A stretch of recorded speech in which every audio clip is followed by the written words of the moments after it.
ఇప్పుడు ప్రార్థన చేస్తున్నాడు. ప్రభువా, అంతకుముందు ఎప్పుడైనా ఎగతాళి చేయబడ్డాడండి? ఎగతాళి చేయబడ్డా?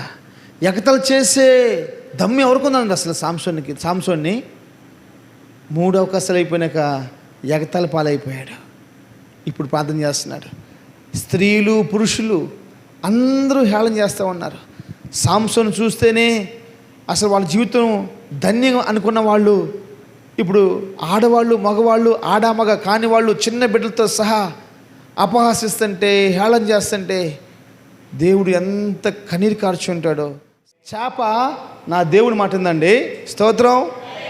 గాడిద నా దేవుని మాట ఉందండి, స్తోత్రం. కాకి నా దేవుని మాట ఉందండి, స్తోత్రం. ఆకాశము నా దేవుని మాట ఉందండి, స్తోత్రం. భూమి నా దేవుని మాట ఉందండి, స్తోత్రం. గాలి నా దేవుని మాట ఉందండి, స్తోత్రం. ఎద్దు నా దేవుని మాట ఉందండి, స్తోత్రం. మనిషి ప్రేమించిన దేవుడు ప్రేమించిన మనిషి మాత్రం దేవుని మాట సౌలు పై నుంచి వెళ్ళిపోయింది. ఈ దేవుని ఆత్మ సౌలు పై నుంచి వెళ్ళిపోయిన తర్వాత ఆల్మోస్ట్ 35 సంవత్సరాల నుంచి 38 సంవత్సరాల వరకు ఇజ్రాయేలీని పరిపాలన చేస్తూనే ఉన్నాడు. నాకు వచ్చింది ఏమిటంటే, ఎందుకని వెంటనే సౌల్ని చంపేయొచ్చు కదా, ఎందుకని దేవుడు 35 సంవత్సరాలు లేకపోతే 38 సంవత్సరాలు ఓర్చుకున్నాడండి? దేవుని ఆత్మ లేకుండా ఎప్పుడు కూడా ఎవరు కూడా దేవునికి ఇష్టమైన కార్యాలు చేయలేరు. ప్రార్థన చేస్తున్నారంటే దేవుడిచ్చిన కృపంతా అయిపోయినాక చేసేది లేక ప్రార్థన చేయటమే. నేను అంటాను, సాంసోన్ గారి గురించి మరొకసారి చెప్తున్నాను, తప్పుగా మాట్లాడటానికి ఎవ్వరికి అధికారం లేదు. అయినా నేను ఒక మాట అంటాను, సాంసోన ఆ దలీలా యొక్క కాలు మీద పడుకుని ఉన్నప్పుడు నువ్వెందుకు ప్రార్థన చేయలేకపోయావు? అప్పుడు కళ్ళు బాగున్నాయండి, అప్పుడు జుట్టు బాగుందండి, కళ్ళు పొడుచుకోవడం లేదండి, బందీ గుహలో వేయబడలేదండి, తిరగలు ఇష్టం లేదండి, నువ్వు అప్పుడు బాగున్నాయి కాబట్టి నువ్వు ప్రార్థన చేయాలా? దలీలా కాలు మీద పడుకున్నప్పుడు ప్రార్థన చేస్తే ఎంత బాగుంటుంది? దలీలా కొంపలో ఉన్నప్పుడు ఈ కొంపలో ఉంటాం, ప్రభువా నీ చిత్తమా కాదని ఎందుకని ప్రార్థన చేయలేదు? సాంసోన్ కోసము సాంసోన్ అక్కడే ప్రతిష్ట కలిగి లేడండి. సాంసోన్ యొక్క తల్లి కూడా ప్రతిష్ట కలిగి, తల్లి కొన్ని రోజులు పత్యం చేయాలి. వాడు పుట్టక ముందు నుంచే, వాడు గర్భంలో పడిన కాడి నుంచి, సాంసోన్ గారు గర్భంలో పడిన దగ్గర నుంచి అతను బయటకు వచ్చేంత వరకు కూడా ఎంత వైరాగ్యమైన నిష్ట. నువ్వు ద్రాక్ష రసం తాగకూడదు. ఇప్పుడు ఇతను వాళ్ళకేమైనా ఉద్ధరిస్తారని చెప్పేసి దేవుడు చెప్పాడంటే వాళ్ళకు ఉద్ధరించట్లా, ఊరి కోసం బతకాలి. నీ కొడుకు ఎవరి కోసం బతకాలి? ఊరి కోసం బతకాలి. మధ్యాహ్నం మేము అదే ధ్యానం చేసాం, యేసు రక్తమే ఇచ్చాం. హల్లెలూయా. మనం ఉపద్రవాల్లో ఉండి వెళుతూ ఉన్నప్పుడు ప్రభు కోసం మర్చిపోవద్దు. ఆమేన్. నేను సాంసోను గురించి తక్కువ చేసి మాట్లాడతలేదు. సాంసోను ద గ్రేట్, చాలా కృప కలిగిన వాడు. ఎందుకంటే నీతి మంతుల పట్టికలో సాంసోను పేరుంది, స్తోత్రం. హెబ్రీ పత్రిక 11వ అధ్యాయంలో సాంసోను పేరుంది. సాంసోను గురించి తక్కువ మాట్లాడేంత యోగ్యత మనకు లేదు, ఎవరు కూడా లేదు. కానీ తన జీవితంలో కొన్ని మాటల్ని మనం తీసుకొని పురుకులు పడతా ఉండాలి. తన జీవితంలో కొన్ని మాటల్ని మనం తీసుకుంటూ ఆత్మలో రేపడతా ఉండాలి. స్తోత్రం. దశ భక్తులను చెప్పబడుతున్న వాళ్ళు కూడా అవసరానికి ప్రార్థన చేసుకుంటూ ఉన్నారు, అవసరానికి ఆరాధన జరిగిస్తూ ఉన్నారు, అవసరానికి మందిరాలకు వెళ్తూ ఉన్నారు, అవసరానికి ఉపవాసాలు ఉంటూ ఉన్నారు, అవసరానికే భక్తి చేస్తున్నారు. కానీ ఆత్మ రైగెత్తుకుంటానికి, ఆత్మను బలపరచుకోవటానికి, ఆత్మలో ఉజ్జీవం రావటానికి భక్తి చేసేవాళ్ళు కనబడుతున్నాయి.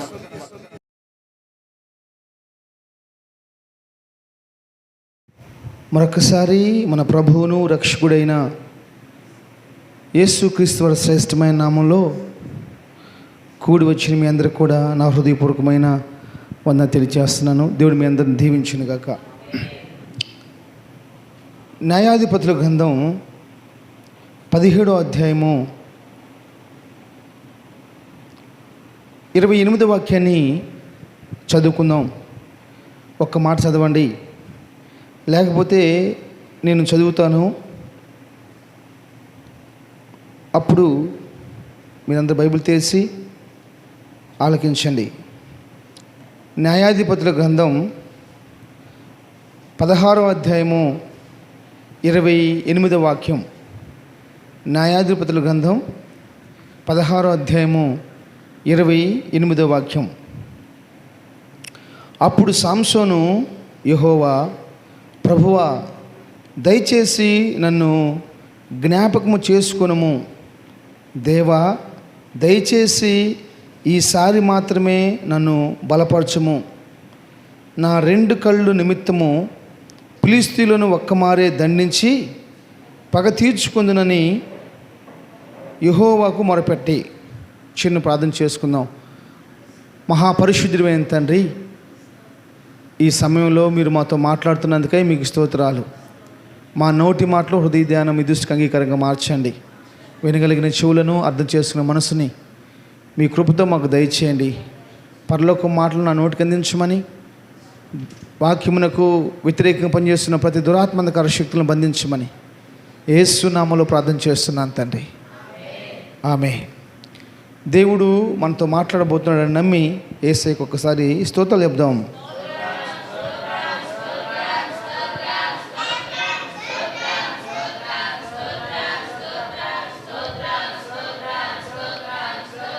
స్తోత్రం, స్తోత్రం, స్తోత్రం, స్తోత్రం, స్తోత్రం, స్తోత్రం, స్తోత్రం, స్తోత్రం, స్తోత్రం. హల్లెలూయా. బైబిల్లో అనేక మంది ముందుగానే పుట్టబోతున్న వ్యక్తుల గురించి రాయబడి ఉంది. అనేక మంది వాళ్ళు ఎలా పుడతారు, వాళ్ళు ఎందుకు పుట్టాలి, వాళ్ళు పుట్టిన తర్వాత ఎలా ఉండాలి, వారు పుట్టిన తర్వాత ఏమి చేయాలో ప్రభువారు అనేక పర్యాయములు దేవుని వాక్యంలో మన కోసం లిఖించి ఉన్నారు. అలాగనే ఈ 13వ అధ్యాయం కానీ చూసుకుంటే 13, 14, 15, 16 ఈ 4 అధ్యాయాల్లో మనకి సుపరిచితమైన ఒక వ్యక్తి కనబడతాడు. అతని పేరు సాంసన్. దేవునికి స్తోత్రం. సాంసను జీవితంలో మనకు కనపడుతున్న శ్రేష్టమైన మాట ఏంటంటే ప్రార్థన చేయటం. సాంసను జీవితంలో రెండోసారి ప్రార్థన చేస్తూ ఉన్నాడు. ఈరోజు నేను మీతో చెప్పాలనుకున్న వాక్య పాఠం ఏంటంటే, దేవుని బిడ్డలంగా, దేవుని దాసులముగా, దేవుని సేవకులుగా ఉన్న మనము అవసరానికి ప్రార్థన చేస్తున్నామా? ఆత్మను రేపుకుంటానికి ప్రార్థన చేస్తున్నామా?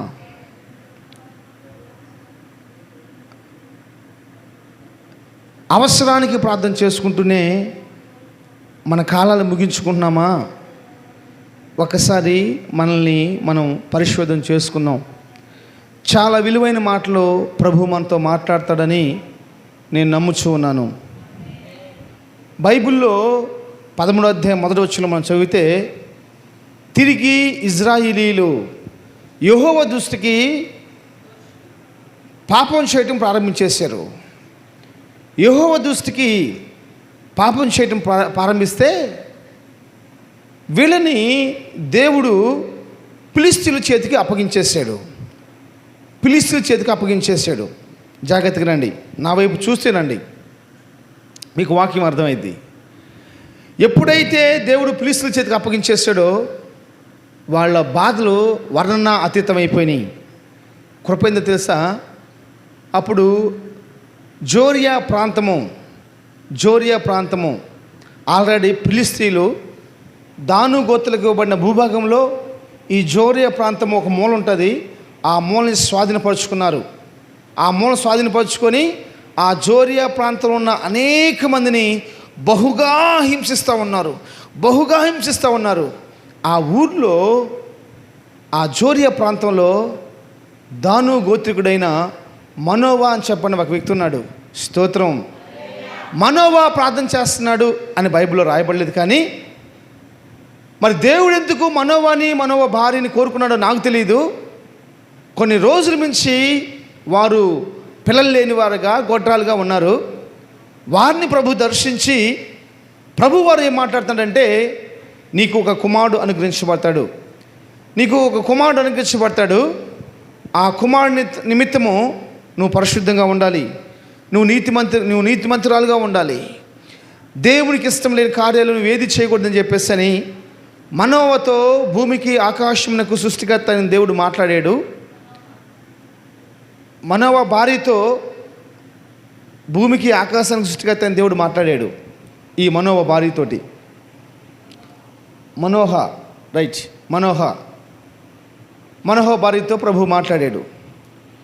ఈ మనోహతో మాట్లాడిన తర్వాత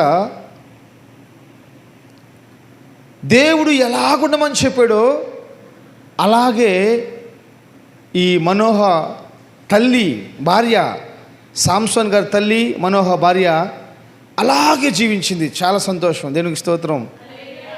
ఎలా ఉండమని చెప్పిందో మరి బైబిల్ మొత్తం చూసుకుంటే, నేను ఆల్రెడీ ముందుగా మీకు చెప్పాను, చాలామంది ముందుగా చెప్పి ఈ లోకానికి వచ్చిన వాళ్ళకి ఏం పేరు పెట్టాలో, వాళ్ళు ఎందుకు పుడుతున్నారో, ఈ లోక కళ్యాణార్థము వాళ్ళు రాబోతున్నారని.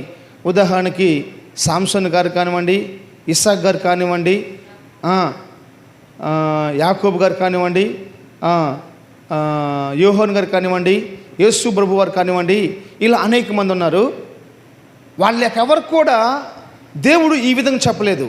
ఏ విధంగా చెప్పలేదంటే, తల్లిదండ్రులు కూడా ఒక డెడికేషన్ కలిగిన వారుగా, ఒక తీర్మానం కలిగిన వారుగా ఉండాలని చెప్పేసి చెప్పలేదు. కానీ ఎప్పుడైతే ప్రభు కృపను బట్టేసేసి ఆ మనోహ భార్యతో చెప్పారో, ఆ మనోహ భార్య యేసు ప్రభు యొక్క దూత చెప్పిన ప్రకారమే ఆమె అలా జీవిస్తున్న కాలంలో కుమారుడు అనుగ్రహించబడ్డాడు. ఆ కుమారుడు పుట్టినాక ఆయనకి సాంసోన్ అని పేరు పెట్టబడ్డాడు. ఈ సాంసోను ఎవరంటే వరపుత్రుడు. ఆమెను చెప్పండి. ఈ సాంసోన్ ఎవరు? వరాన పుట్టిన ప్రార్థన చేయలా మనోహ కానీ మనోహ భార్య కానీ ప్రార్థన చేయలా, మా కుమారుడు కావాలి, ఆ కుమారుడు ఇజ్రాయేల్ ప్రజల్ని విడిపించాలని ప్రార్థన చేయలేదు. కానీ బైబిల్ చెప్తున్న మాట ఏంటంటే,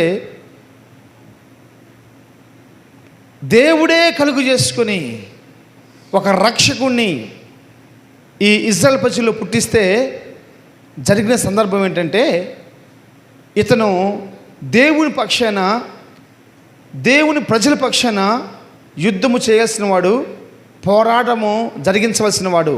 నేను సాంసోను గురించి తక్కువ చేసి మాట్లాడతలేదు. సాంసోను ద గ్రేట్, చాలా కృప కలిగిన వాడు. ఎందుకంటే నీతిమంతుల పట్టికలో సాంసోను పేరుంది. స్తోత్రం. హెబ్రీ పత్రిక 11వ అధ్యాయంలో సాంసోను పేరుంది. సాంసోను గురించి తక్కువ మాట్లాడేంత యోగ్యత మనకు లేదు, ఎవరు కూడా లేదు. కానీ తన జీవితంలో కొన్ని మాటల్ని మనం తీసుకొని పురుకులు పడతా ఉండాలి. తన జీవితంలో కొన్ని మాటల్ని మనం తీసుకుంటూ ఆత్మలో రేపడతా ఉండాలి. స్తోత్రం. ఈరోజు నేను చెప్తుంది ఏంటో తెలుసా, భక్తులను చెప్పడుతున్న వాళ్ళు కూడా అవసరానికి ప్రార్థన చేసుకుంటూ ఉన్నారు, అవసరానికి ఆరాధన జరిగిస్తూ ఉన్నారు, అవసరానికి మందిరాలకు వెళ్తూ ఉన్నారు, అవసరానికి ఉపవాసాలు ఉంటూ ఉన్నారు, అవసరానికే భక్తి చేస్తున్నారు. కానీ ఆత్మ రేగెత్తించుకోవటానికి, ఆత్మను బలపరచుకోవటానికి, ఆత్మలో ఒక ఉజ్జీవం రావటానికి భక్తి చేసేవాళ్ళు కనబడతలేదు. దేవుని ఆత్మతో నింపబడిపోయిన ఈ సాంసోన్, దేవుని అభిషేకంతో నింపబడిపోయిన సాంసోను చూస్తేనే శత్రువులు గడగడలాడవలసిన సాంసోన్ ఎందుకని ఎగతాళి చేయబడుతున్నాడండి. 27వ వచనంలో చదివితే అక్కడ రాసి ఉంటుంది, ఆ గుడి స్త్రీ పురుషులతో నిండి ఉండెను, ఫిలిష్తీయుల సర్దాలు అందరూ అక్కడ నుండిరి. వారు సాంసోనుని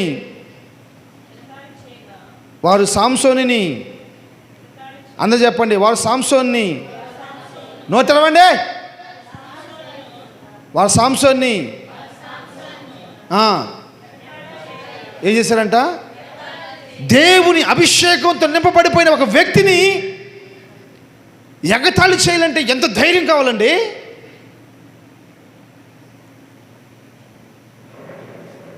నేను చెప్పే మాట ఏం తెలుసా? ఎవరైతే అవసరాల కోసం ప్రార్థన చేసుకుంటూ కూర్చుంటారో, అవసరాల కోసము ఆరాధన చేస్తూ ఉంటారో, వారి జీవితంలో ఎగతాళికే వాళ్ళ జీవితాలు పెంచబడిపోతాయి.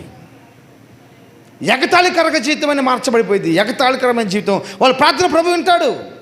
వాళ్ళ అవసరం తీర్చబడతాయి. స్తోత్రం. అవమానాలు తప్పో. ఆడ మనిషి చేతిలో పోయాడండి. ఆడ మనిషి చేతిలో ఓడిపోయాడు. ఒక గుద్దుకి సింహాన్ని చంపిన సాంసోను సంఖ్యలతో బంధించి బందీ గుహంలో వేసారని బైబిల్ రాయబడి ఉంటుంది. సాంసోన్ని బంధించగలిగిన వాడు ఎవడండి? దేవుడే శక్తినిస్తే, దేవుడే బలమిస్తే, అలాంటి ఒక ఉన్నతమైన వ్యక్తి ఈ సాంసోన్ని బంధించడానికి అవసరమైన ఆయుధాలు ఈ భూలోకంలో ఎవరు తయారు చేయగలరు? ఎవరు తయారు చేయలేరు. స్తోత్రం. ఎవరు తయారు చేయలేరు. హల్లెలూయా. అవసరానికి ప్రార్థన చేసుకునే వాళ్ళు పాపంలో జీవిస్తారని మీరు మర్చిపోవద్దు. అవసరానికి ప్రార్థన చేసుకునే వాళ్ళు పాపంలో జీవిస్తారు. విసుకక నిత్యము ప్రార్థన చేయండి. యేసు ప్రభు వారు చెప్పిన శ్రేష్టమైన మాట. ఇసుకక నిత్యము ప్రార్థన చేయండి అంటే అర్థం ఏంటో తెలుసా? చెప్పండి, అర్థం ఏంటి? నువ్వు ప్రార్థన చేస్తున్నప్పుడు ఇసుక పుట్టిద్ది. నువ్వు ప్రార్థన చేస్తున్నప్పుడు కంపల్సరీ ఇసుక పుట్టిద్ది. ఎన్ని సంవత్సరాలు ప్రభువా ప్రార్థన చేయాలి? చేసి నా మోకాళ్ళు కాయలు కాస్తున్నాయి, నా మోచేతులు కాయలు కాస్తున్నాయి, నా కళ్ళు కాయలు కాస్తున్నాయి, నా కళ్ళమ్మ నీరు దారిలై పారుతున్నాయి, కానీ నా ప్రార్థనకు జవాబు రాదే. ఇసుకు బిడ్డల నిమిత్తము, భర్త నిమిత్తము, భార్య నిమిత్తము, పరిచయ నిమిత్తము, విశ్వాసుల నిమిత్తము. స్తోత్రం. అయితే ఆ ఇసుకలో కూడా ఇసుకు చెందని కృప మనం పొందుకోవాలి. యేసు ప్రభు వారు ముందు చెప్పారు, మీరు ప్రార్థన చేస్తున్నప్పుడు ఇసుక వచ్చింది. అవసరాల కోసం ప్రార్థన చేసేవాళ్ళు ఇసుకకుండా ఎలా ప్రార్థన చేస్తారండి? అవసరాల కోసం ప్రార్థన చేసేవాళ్ళు ఎవరు అవసరాల కోసం ప్రార్థన చేస్తారంటే పాపం చేసేవాళ్ళు మాత్రమే అవసరాల కోసం ప్రార్థన చేస్తూ ఉంటారు. బైబిల్ చెప్తున్న శ్రేష్టమైన మాటని తెలుసా? సాంసోన్ అక్కడే ప్రతిష్ట కలిగి లేడండి. సాంసోన్ యొక్క తల్లి కూడా ప్రతిష్ట కలిగి జీవించింది. సాంసోన్ కోసము వాస్తవానికి పిల్లవాడు పుట్టినాక తల్లి కొన్ని రోజులు పత్యం చేయాలి. వాడు పుట్టక ముందు నుంచే, వాడు గర్భంలో పడిన కాడి నుంచి, సాంసోన్ గారు గర్భంలో పడిన దగ్గర నుంచి అతను బయటకు వచ్చేంత వరకు కూడా ఎంత వైరాగ్యమైన నిష్ట. బైబిల్ చెప్తుంది, ఆమెకి ద్రాక్షరసం అంటే బహుశా ఇష్టమేమో, నాకు తెలియదు, నేను అనుకుంటాను నా యొక్క మాట. అందుకని ప్రభు చెబుతున్నాడు, నువ్వు ద్రాక్షరసం తాగకూడదు. ఇప్పుడు ఇతను వాళ్ళకేమైనా ఉద్ధరిస్తారని చెప్పేసి దేవుడు చెప్పాడంటే వాళ్ళకు ఉద్ధరించట్లా, ఊరి కోసం బతకాలి. నీ కొడుకు ఎవరి కోసం బతకాలి? ఊరి కోసం బతకాలి. మధ్యాహ్నం మేము అదే ధ్యానం చేసాం. యేసు రక్తమే చేయం. హల్లెలూయా. మనం ఉపద్రవాల్లో ఉండి వెళ్తూ ఉన్నప్పుడు ప్రభు కోసం మర్చిపోవద్దు. ఆమేన్. మనం ఉపద్రవాల్లో వెళ్తున్నప్పుడు ప్రభు కోసమే. అవి ప్రభు వలన వచ్చే ఉపద్రవాలు అయితే, ఈ సాంసోన్ తల్లి తన కడుపులో పుట్టింది మొదలుకొని తను బయటకు వచ్చేంతవరకు కూడా తన కోసము తల్లి నలిగిపోయింది. తనకిష్టమైన వదిలేసుకుంది. దేవుడు చెప్పిన చేస్తూ ఉంది. సాంసోన్ మాత్రమే డెడికేషన్ చేయబడ్డవాడు కాదు, ప్రతిష్ఠ చేయబడ్డవాడు కాదు, కానీ వారి తల్లి కూడా ప్రతిష్ఠ చేయబడింది. తల్లికి ఇచ్చిన పనిని తల్లి నెరవేర్చేసిందండి. అయితే ఇతను పెరుగుతూ ఉన్నాడు. నాజీరు చేయబడ్డ వాళ్ళు సంఖ్యాకాండంలో రాసి ఉంటుందండి. నాజీరు గురించి చదవాల్సిన అవసరం లేదు, మీరందరూ నాకు చూడండి. నాజీరు చేయవలసిన వ్యక్తి 3 విషయాల్లో చాలా యోగ్యులుగా మార్చబడాలి. 3 విషయాల్లో. నెంబర్ 1, వాళ్ళు కళేబరాన్ని ముట్టకూడదు. నెంబర్ 2, ద్రాక్షారసాన్ని తాగకూడదు. నెంబర్ 3, వారు ప్రతిష్ఠ చేసుకున్న ఎంటికల్ని కత్తిరించకూడదు. స్తోత్రం, హల్లెలూయా. జ్ఞాపం చేసుకోండి, అవసరాల కోసం ఎందుకు ప్రార్థన చేస్తున్నారంటే దేవుడిచ్చిన కృపంతా అయిపోయినాక చేసేది లేక ప్రార్థన చేయటమే. నేనంటాను, సాంసన్ గారి గురించి మరొకసారి చెప్తున్నాను, తప్పుగా మాట్లాడటానికి ఎవ్వరికి అధికారం లేదు. అయినా నేను ఒక మాట అంటాను, సాంసోనా ఆ దలీలా యొక్క కాలు మీద పడుకుని ఉన్నప్పుడు నువ్వెందుకని ప్రార్థన చేయలేకపోయావు? అప్పుడు కళ్ళు బాగున్నాయండి, అప్పుడు జుట్టు బాగుందండి, అప్పుడు గర్వం తగ్గలేదండి, కళ్ళు పొడుచున్న వాళ్ళు లేదండి, బందీ గుహలో వేయబడలేదండి, తిరగలు ఇస్తలేదండి, నువ్వు అప్పుడు బాగున్నాయి కాబట్టి నువ్వు ప్రార్థన చేయాలా? దలీలా కాలు మీద పడుకున్నప్పుడు ప్రార్థన చేస్తే ఎంత బాగుంటుంది? దలీలా కొంపలో ఉన్నప్పుడు ఈ కొంపలో ఉంటాం, ప్రభువా నీ చిత్తమా కాదని ఎందుకని ప్రార్థన చేయలేదు? ఆ ఇంట్లో ఉంటాం దేవుని చిత్తమా కాదా, ఈ పని చేయటం దేవుని చిత్తమా కాదని ఎందుకని ప్రార్థన చేయలేదు? స్తోత్రం. అప్పుడు అన్నీ బాగున్నాయి. యేసు రక్తం నుంచి. బైబిల్ చెప్తుంది, ఒక వ్యక్తి జీవితంలో ఎప్పుడు అవసరాల కోసం ప్రార్థన చేస్తాడంటే, దేవుడు నీకు ఇచ్చిన ప్రతిదీ అన్నీ అయిపోయినాక చివరిలో నువ్వు ప్రార్థన చేస్తావు. దేవుడు సాంసోన్కి 3 అవకాశాలు ఇచ్చాడు. ఏంటి ఆ 3 అవకాశాలు చెప్పండి? 1, కళాభరణం ముట్టకూడదు. 2, ద్రాక్షారసం తాగకూడదు. 3, తల వెంట్రుకలు కత్తిరించకూడదు. నువ్వు ఎప్పుడైతే తల వెంట్రుకలు కత్తిరించబడతావో నీ కళ్ళు పొడవబడతాయి. అంటే 3 ఆప్షన్ అది. వాస్తవానికి సింహం చచ్చిపోయిన సింహంలో చేతి పెట్టాడా, బతుకున్న సింహంలో చేయి పెట్టాడా? బతుకున్న సింహాన్ని చంపి చచ్చిపోయిన సింహంలో చేయి పెట్టాడు. కళాభరణం తాగకూడదు, నాజూరు చేయబడ్డవాళ్ళు. 2ది, ఫిలిష్తీయుల్లో ఒక అమ్మాయిని చూశాడంట. ఆ అమ్మాయి నాకు చాలా బాగుందని చెప్పేస్తున్నప్పుడు ఆ ఫిలిష్తీయుల యొక్క ఆచారం ప్రకారము 7 రోజులు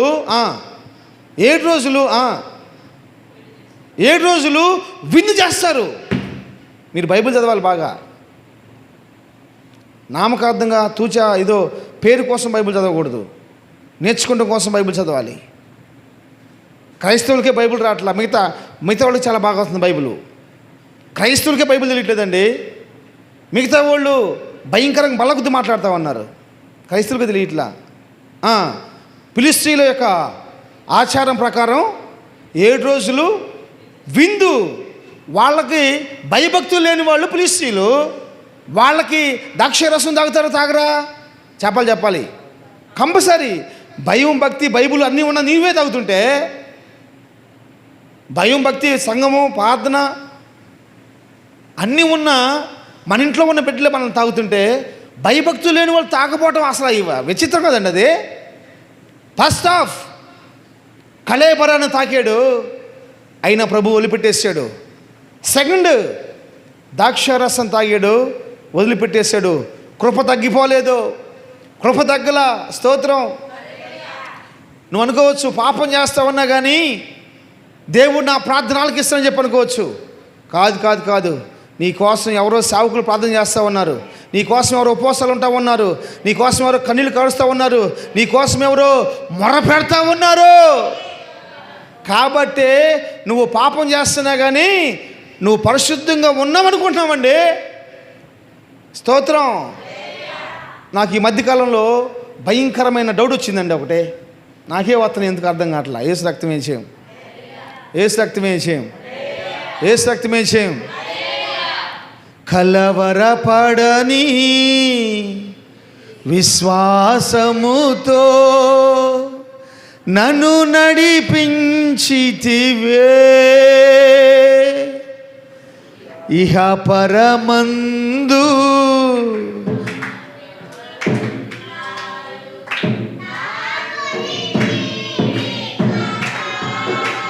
యేసయ్యా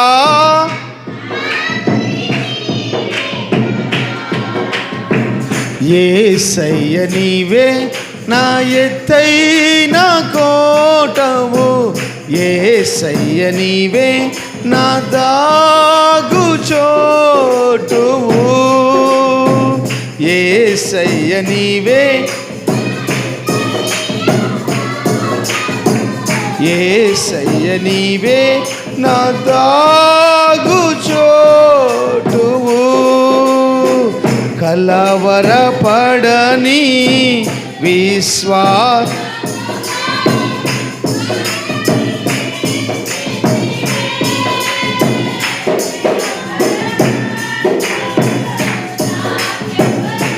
స్తోత్రం.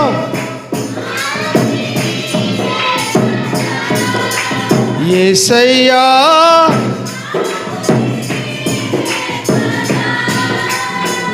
ఆమేన్, హల్లెలూయా. నాకొచ్చిన ఆ డౌట్ ఏంటంటే మొట్టమొదటి రాజు సౌలు గారు, ఈ సౌలు దేవుని యొక్క ఉన్నతమైన శక్తివంతమైన ప్రవక్త ద్వారా, సేవకుల ద్వారా అభిషేకించబడ్డ వ్యక్తి. స్తోత్రం. జ్ఞాపం చేసుకోండి, మనకి శ్రేష్టమైన సేవకులు ఉండటం దొరకటం గొప్ప భాగ్యం. ఆ కృపని వ్యర్థపరచుకోకూడదు.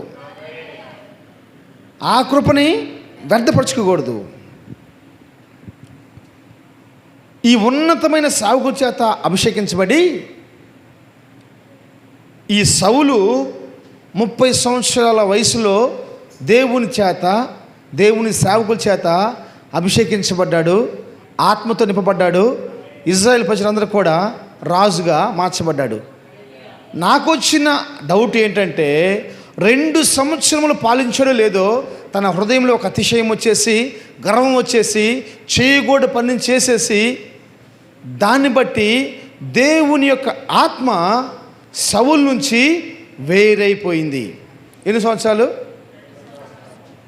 2 సంవత్సరాలు పరిపాలించిన తర్వాత, బహుశా లేకపోతే ఒక 5 సంవత్సరాలు అనుకోండి, 2 సంవత్సరాల నుంచి 5 సంవత్సరాల లోపు దేవుని ఆత్మ సౌలుపై నుంచి వెళ్ళిపోయింది.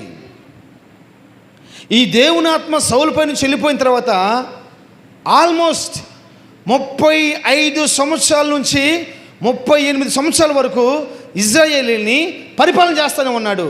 నాకు వచ్చింది ఏమిటంటే, ఎందుకని వెంటనే సౌల్ని చంపేయొచ్చు కదా, ఎందుకని దేవుడు 35 సంవత్సరాలు లేకపోతే 38 సంవత్సరాలు ఓర్చుకున్నాడండి? దేవుని ఆత్మ లేకుండా ఎప్పుడు కూడా ఎవరు కూడా దేవునికి ఇష్టమైన కార్యాలు చేయలేరు. స్తోత్రం. నేను చెప్పకుండా చెప్తారేమో చూస్తాను, మీరు చెప్పరుగా. స్తోత్రం. దేవుని ఆత్మ లేకుండా ఎవరు కూడా దేవునికి ఇష్టమైన కార్యాలు చేయటం అసంభవం. ఈ 35 నుంచి 38 సంవత్సరాల లోపు వయసు ఉన్న ఈ సౌలు ఎందుకని దేవుని చేత శిక్షించబడలేదో? సౌలు కాలుకి ముళ్ళు గుచ్చుకోలేదండి. బైబిల్ రాస్తుంటుంది, దావీదు అతని యొక్క వస్త్రపు చెంగుని చింపాడు తప్ప అతని వస్త్రపు చెంగు చింపే మగోడు లేడు. ఎందుకని? ఏం లేదు. బైబిల్ ఏం చెప్పిద్దంటే, దావీదు బాలుడు. నాకు తెలిసిన లెక్కల ప్రకారము 17 నుంచి 19 సంవత్సరాల వయస్సు దావీదు గారికి ఉన్నప్పుడు దావీదు అభిషేకించబడిన దావీదు ఇప్పుడు సింహాసనం ఎక్కాలంటే ఎంత వయసు కావాలి చెప్పండి? ఎంత వయసు కావాలమ్మా? చెప్పాలి. ఎంత వయసు కావాలి? ఎంత వయసు కావాలి? చెప్పాలి. యేసు ప్రభు 40 సంవత్సరాలు బాప్తిసం తీసుకున్నాడు కదా. ఎన్ని సంవత్సరాలు కావాలి? ఎన్ని సంవత్సరాలు కావాలి? స్తోత్రం. 30 సంవత్సరాల వయసు వస్తే గనక ఈ సౌలు చావడం. సౌలు మరణానికి దావీదు వయసుకి లింక్ అండి. ఎందుకు దేవుడు ఓర్చుకున్నాడంటే, చూసినట్టు పోయాడంటే, వాడు ఎన్ని పనికి మాల పనులు చేస్తున్నా, వాడు ఎన్ని పాపాలు చేస్తున్నా, వాడు ఎన్ని దుర్మార్గ పనులు చేస్తున్నా, దేవునికి ఇష్టమైన కార్యాలు చేస్తున్నా, ఆరోగ్యకరంగా సౌలు యొక్క బట్టలు చింపడానికి కూడా, బట్టలు చింపే దమ్మున్న మగోడు లేడండి. ఎందుకు అలా ఉన్నాడంటే, దేవుడు సౌలుని పట్టించుకోలేదండి. ఎందుకు తెలుసా? దావీదు యొక్క 30 సంవత్సరాల వయసు వచ్చేసిందా, ఫిలిష్తీయుల చేత గోడకి కొట్టబడతాడు. స్తోత్రం. ఒక్కడే ఫిలిష్తీయుల్ని సౌలు కొడుకు ఒక్కడే. ఏం పేరు? యోనాతాను. చెప్పండి. సౌలు కొడుకు పేరు ఏం పేరు? యోనాతాను. ఒక్కడే 100 మందిని చంపగలిగిన దమ్మున్న మగోడండి. ఇలాంటి వాళ్ళు ఒక్కరోజే దావీదు గారికి 30 సంవత్సరాల వయసు వచ్చిందో లేదో చచ్చిపోయారు. స్తోత్రం. అప్పుడు దాకా సాగిని, ఇక సాగల. అప్పుడు దాకా దావీదుని చంపాలని చూశాడు, దావీదు కుటుంబాన్ని పాడు చేయాలని చూశాడు. బైబిల్ చెప్తే, అయ్యా నేను చచ్చిన కుక్క లాంటి వాడిని అయ్యా, నన్ను ఎందుకైనా చంపుతావు సౌలు గారు, రాజుగారు ఏడ్చాడండి. అయినా మహానుభావుడు కనికరించలా. అవసరాల కోసం మనం ప్రార్థన చేయడం కాదు, కానీ ఆత్మలో రేకెత్తపడటం కోసం మనం ప్రార్థన చేయాలి. స్తోత్రం. ఇప్పుడు మనోడి కాడికి వద్దాం. ఏం పేరు మనోడి పేరు? సామ్సోన్. నెంబర్ 1, కళేబరాన్ని ఏం చేశాడు? ముట్టాడు. నెంబర్ 2, 7 రోజులు పెళ్లి విందులో ద్రాక్ష రసం కోటింగ్ అయిపోయింది. ఇప్పుడు థర్డ్ వన్ చెప్పు. థర్డ్ వన్ ఏంటి? కళాబరాన్ని ముట్టినప్పుడు మనం వేసిపడేయాలి. సామ్సోన్ వేసేసేయాలి. వేసేయాలా? ఎందుకు తెలుసా? ఇంక 2 అవకాశాలు ఉన్నాయి. ఈ 2 అవకాశాల లోపు ఏదన్నా 10 సార్లు ప్రార్థన చేశాడా? 10 సార్లు దేవుని మందిరానికి వెళ్ళాడా? అబ్బే, స్తోత్రం. అది లేదండి, అసలు జరగని పని అది. నువ్వు ఏదైనా చెప్పు, స్తోత్రం, అది మాత్రం నువ్వు అడగొద్దు. యేసుప్రభు అంటాడు, నువ్వు ఏదైనా చేయకపో, నువ్వు మాత్రం నన్ను ఆరాధించాలి. స్తోత్రం. భూలోకంలో లక్షల కొలది ప్రాణులు ఉన్నాయండి. పువ్వుల్లో లక్షల రకాలు ఉన్నాయి. జంతువుల్లో అవి భూమి మీద పాకే కానివ్వండి, నీటిలో ఉండే కానివ్వండి, గంభీరమైన జంతువు మొదలుకొని కంటికి కనపడిన చిన్నపాటి పురుగు వరకు కూడా దేవుడు కలిగి చేసిన సృష్టి యేసు రక్తమే జయం. ఇన్ని లక్షల రకాల జంతువులు కానివ్వండి, పూలు కానివ్వండి, పక్షులు కానివ్వండి, చేపలు కానివ్వండి, వీటన్నిటిలో కూడా ఒక్క జాతి మనిషి మాత్రమే దేవునికి ఇష్టడు. స్తోత్రం. ఒక్క జాతి మనుషుడు మాత్రమే దేవునికి ఇష్టడు. చేప నా దేవుని మాట ఉందండి. స్తోత్రం. గాడిద నా దేవుని మాట ఉందండి. స్తోత్రం. కాకి నా దేవుని మాట ఉందండి. స్తోత్రం. ఆకాశము నా దేవుని మాట ఉందండి. స్తోత్రం. భూమి నా దేవుని మాట ఉందండి. స్తోత్రం. గాలి నా దేవుని మాట ఉందండి. స్తోత్రం. ఎద్దు నా దేవుని మాట ఉందండి. స్తోత్రం. మనిషి ప్రేమించిన, దేవుడు ప్రేమించిన మనిషి మాత్రం దేవుని మాట వింటలా.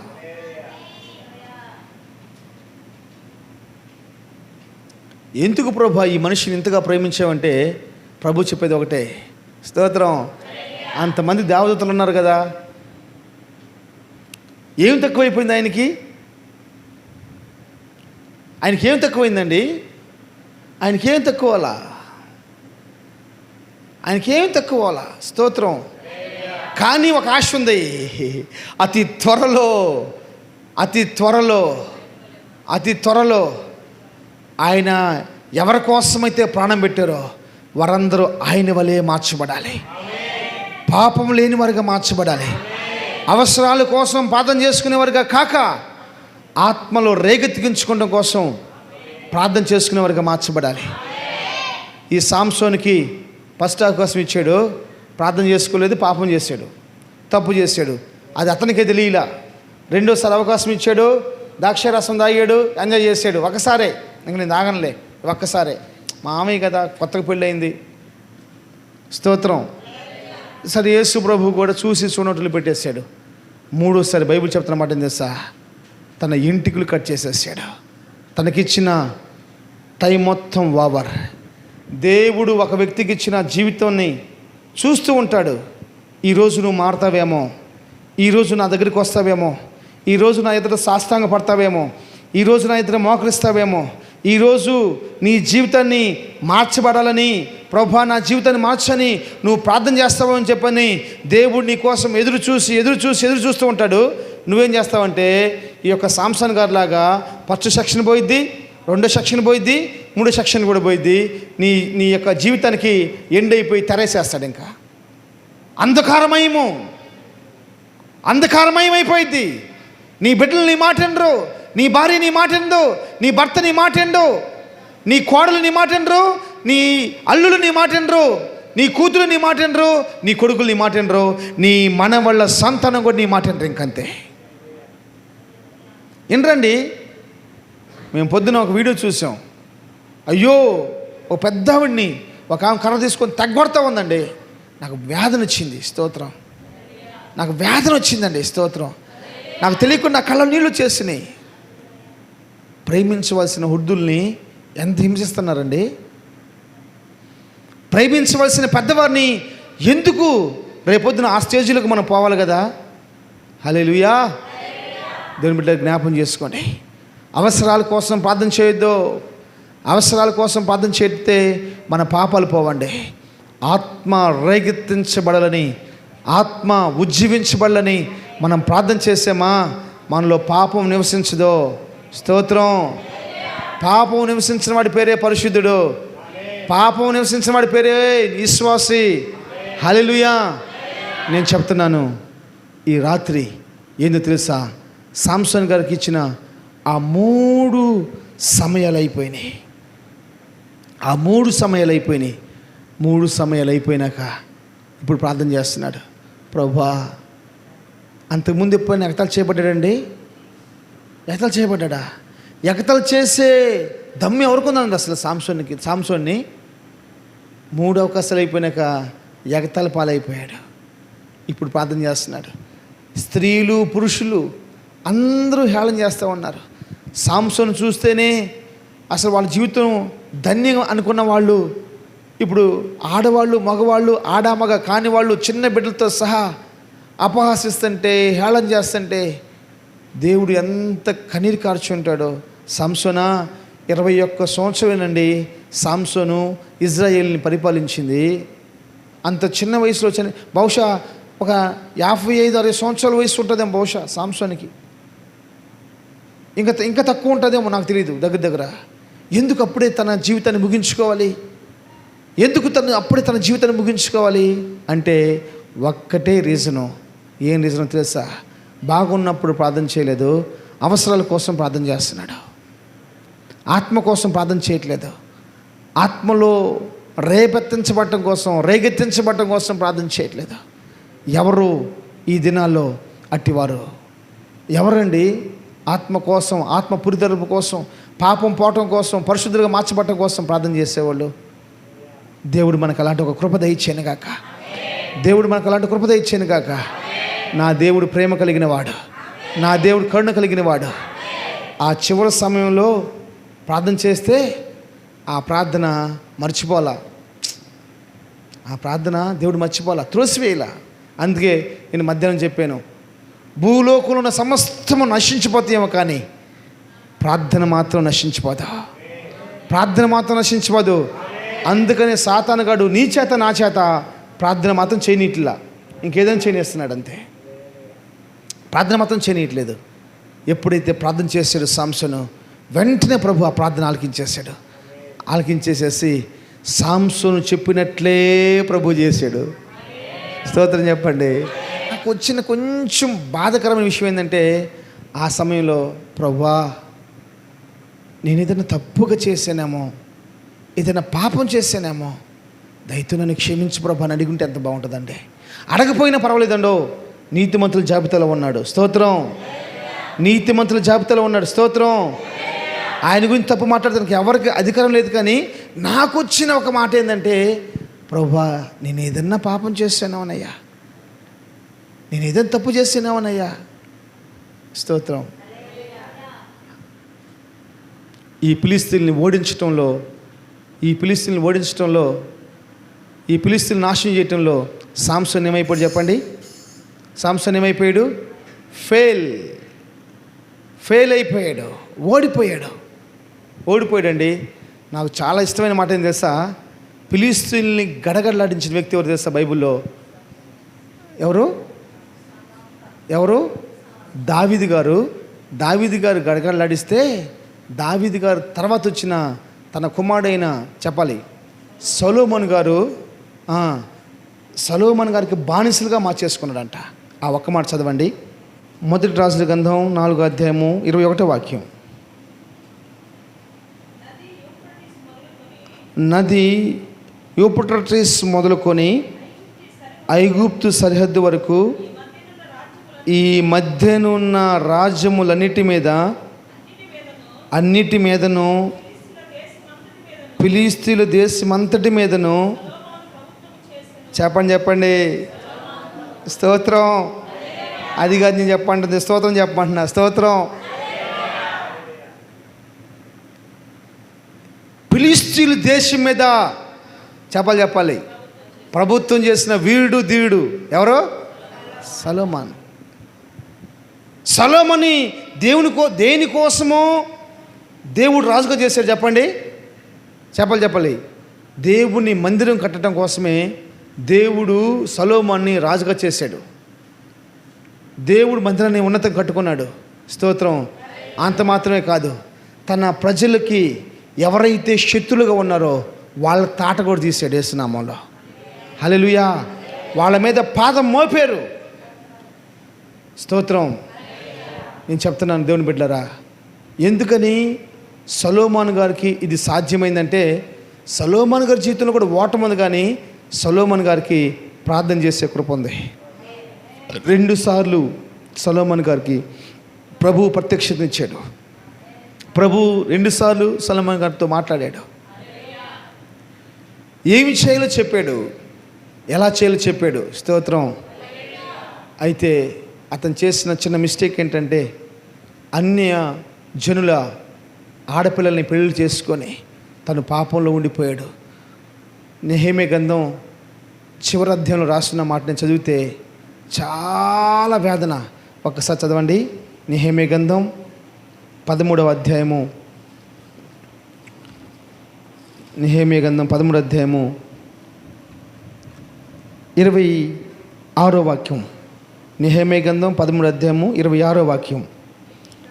ఇట్టి కార్యములు జరిగించి ఇజ్రాయేలు రాజు అయిన సొలొమోను ఏం చేయలేదంట? పాపము చేయలేదా? అయ్యో, సొలొమోను గురించి ఈ మాట రాసింది. ఎన్ని అద్భుత కార్యాలండి! ఎంత శృంగారమైన దేవుని మందిరం కట్టించాడండి! ఎన్ని లక్షల కోట్ల రూపాయలు దానికి ఇన్వెస్ట్ చేసేసాడండి! ఇంత గొప్ప రాజు ఆయన కోసం ప్రత్యేకంగా రాయబడింది, సొలొమోను పాపం చేయలేదా?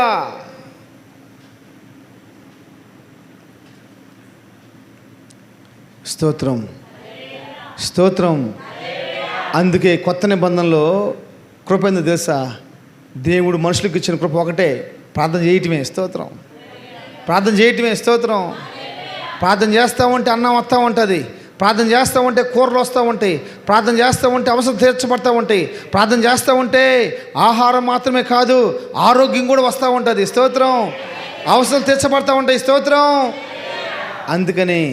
అందుకని కొత్త నిబంధనలో ప్రార్థనకు ప్రాముఖ్యత ఇచ్చారు. యేసు ప్రభు ప్రార్థనకు ప్రాముఖ్యత ఇచ్చాడు. ఈరోజు నేను చెప్పే శ్రేష్టమైన మాట ఏం తెలుసా? అవసరాల కోసం ప్రార్థన చేసుకుంటే మన పాపాలు పోవు. అవసరాల కోసం ప్రార్థన చేసుకుంటే మన పాపాలు పోవు. పాపం పోవటం కోసం మనం ప్రార్థన చేసుకుందాం. అవసరాల కోసం ప్రార్థన వద్దండి, పాపం పోవటం కోసం ప్రార్థన చేసుకుందాం. లేఖలు పడండి. Thank you lord. హల్లెలూయా. యేసయ్యా, అవసరాల కోసం నేను ప్రార్థన చేయకూడదు నాయన, పాపం పోవటం కోసం నేను ప్రార్థన చేసుకోవాలి. ఒక్కసారి కృపను దయచేయండి నాయన. ఇదిగో నా కుమారుడా, నా కుమార్తె, దేవుడు నీకు ఇచ్చిన అవకాశాలు కూడా అయిపోతున్నాయేమో నాకు తెలియదు. దేవుడు నీకు ఇచ్చిన అవకాశాలు అయిపోతున్నాయేమో నాకు తెలియదు. యేసు ప్రభువా, ఒక్కసారి జ్ఞాపం చేసుకోండి. ప్రతి ఒక్క నోరు తెరవాలి. అవసరాల కోసం నేను ప్రార్థన చేయకూడదు నాయన, పాపం పోవటం కోసం ప్రార్థన చేసే కృపను దయచేయండి. ప్రభువా, పాపం పోయే ప్రార్థన నాకు నేర్పించండి. పాపం పోయే ప్రార్థన నాకు నేర్పించండి నాయన. పాపం పోయే ప్రార్థన నాకు నేర్పించండి నాయన. పాపం పోయే పద్ధతి నాకు నేర్పించండి ఆయన. పాపం పోయే పద్ధతి నాకు నేర్పించండి. హల్లెలూయా యేసు, హల్లెలూయా రబల శమమతి కరల. నీ కృప నీ కృప నీ కృప నీ కృప నీ కృప నీ కృప నీ కృపయ్యా, నీ కృపయ్యా.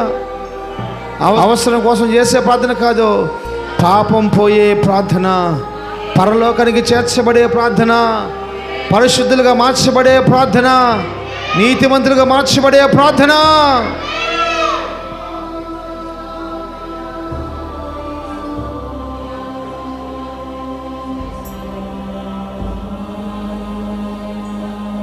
హల్లెలూయా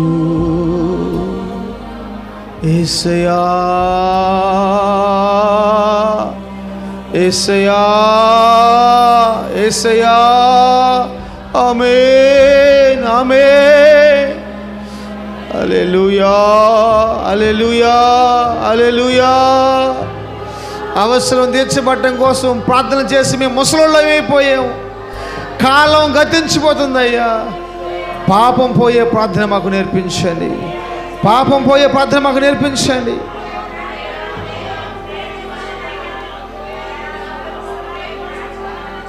హల్లెలూయా.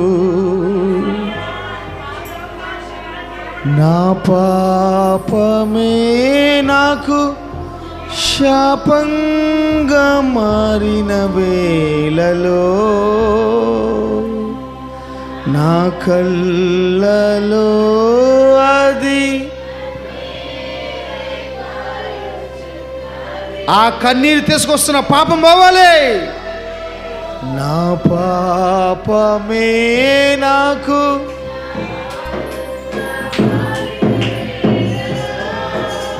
నా కళ్ళలో అది కన్నీరై కారుచున్నది. నాపై నీకున్న ప్రేమతో నీ ప్రాణ త్యాగముతో నన్ను పొందించావయ్యా.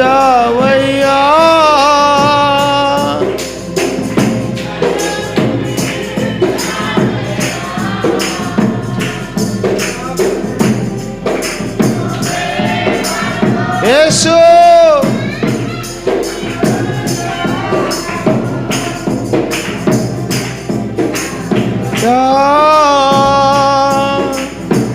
నన్ను విడిపించావయ్యా. ఈ లోకంలో నన్ను ప్రేమించువారు,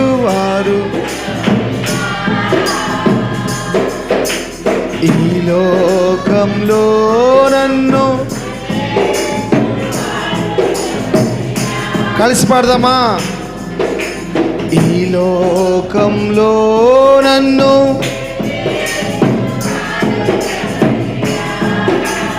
ఈ లోకంలో నన్ను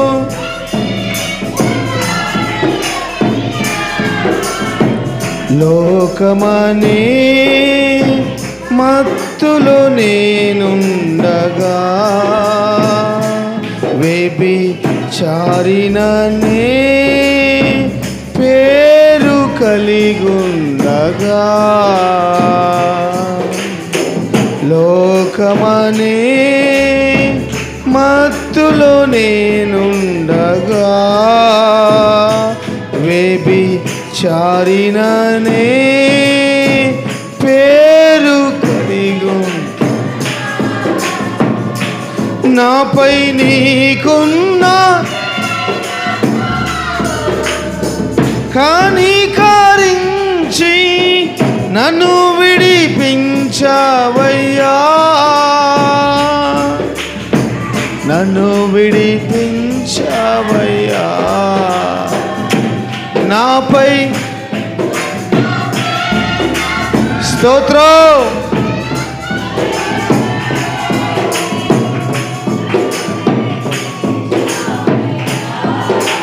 యేసయ్యా,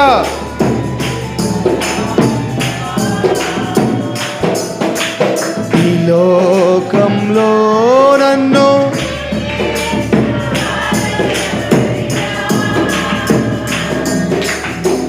లోకంలో నన్ను క్షమించు వారు ఎవరయ్యా? ఆయన కనికరము లోకం నుంచి వేరు చేస్తుంది. ఆయన కనికరము వ్యభిచారమనే ఆ పాపంలో నుంచి వేరు చేస్తుంది. ఒక హృదయాంతరంగా చిన్న ప్రార్థన చేద్దామా? హృదయాంతరంగా చిన్న ప్రార్థన చేద్దామా? హృదయాంతరంగా చిన్న ప్రార్థన. థ్యాంక్ యూ లో, థ్యాంక్ యూ జీసస్. యేసయ్యా, యేసయ్యా, నా కళ్ళలో నుంచి కార్పిస్తున్న కన్నీటి యొక్క పాపం అయ్యా అయ్యా నిర్మూలపరచండి, నిర్మూలపరచండి, నిర్మూలపరచండి, నిర్మూలపరచండి ఆయన, నిర్మూలపరచండి ఆయన. యేసయ్యా స్తోత్రం, స్తోత్రం, స్తోత్రం, స్తోత్రం. యేసయ్యా స్తోత్రం, స్తోత్రం, స్తోత్రం, స్తోత్రం. యేసయ్యా స్తోత్రం, స్తోత్రం, స్తోత్రం, స్తోత్రం, స్తోత్రం. యేసయ్యా స్తోత్రం, స్తోత్రం, స్తోత్రం. యేసు నామములో ప్రార్థన చేస్తున్నాం తండ్రి. ఆమేన్.